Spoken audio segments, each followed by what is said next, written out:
السلام عليكم ورحمة الله وبركاته. ازيكم يا حبايبي؟ يا رب تكونوا بخير وبصحة وسعادة وهنا وفي احسن حال يا رب. كل سنة وانتم طيبين. خلاص كلها كام يوم وداخلين على عيد. العيد يعني ترمس. النهاردة هنعمله مع بعض بطريقة سهلة وبسيطة جدا. مش هياخد معاكي وقت خالص في التحضير، يعني اقل من 5 دقايق بس هتحضريه وهيطلع معاكي مظبوط من اول مرة. زي ما انتم شايفين كده التسوية بتاعته مظبوطة، وهيطلع معاكي زي ما انتم شايفة كده 10/10. شايفين ما شاء الله؟ شايفين لونه عامل ازاي كمان؟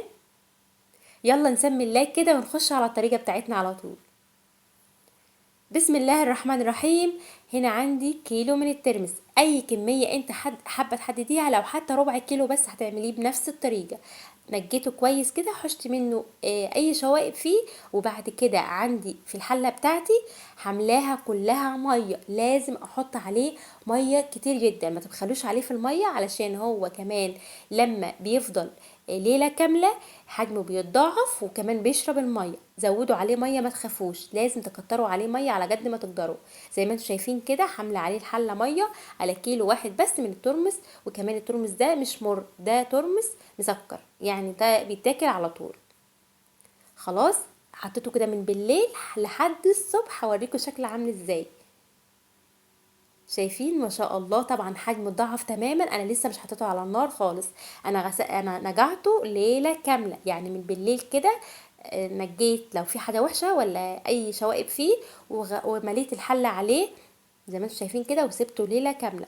ده الصبح حطيت عليه غسلته كويس، شلت الميه اللي كنت نجعاها فيه طبعا، وغسلته كويس كده وحطيت عليه ميه نظيفه. وبعد كده حطيته على النار واحط عليه معلقه كبيره او معلقه ونص من الملح. وبعد كده هخليه يغلي 3 غلوات بس. اول ما يفور كده معايا 3 مرات هطفي عليه النار واسيبه في الميه السخنه، مش هشيله.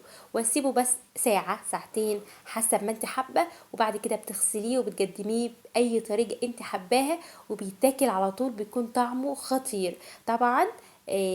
بعد ما تسيبيه في الميه اللي مسلوق فيها، بتغسليه كويس وبتحطي عليه، طبعا عايزه تحطي عليه ليمون، عايزه تحطي عليه شطه، عايزه تحطي عليه زي ما انت حابه براحتك.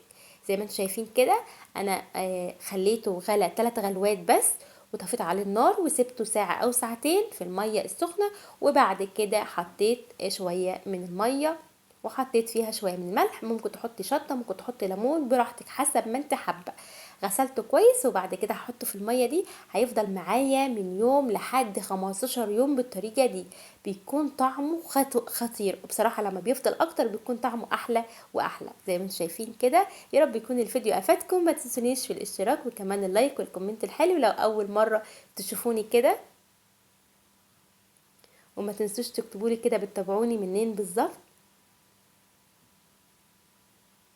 طبعا لو حابه تحطي عليه ليمون براحتك، اي حاجه انت حابه تحطيها براحتك. شايفين التسويه بتاعته مظبوطه ازاي؟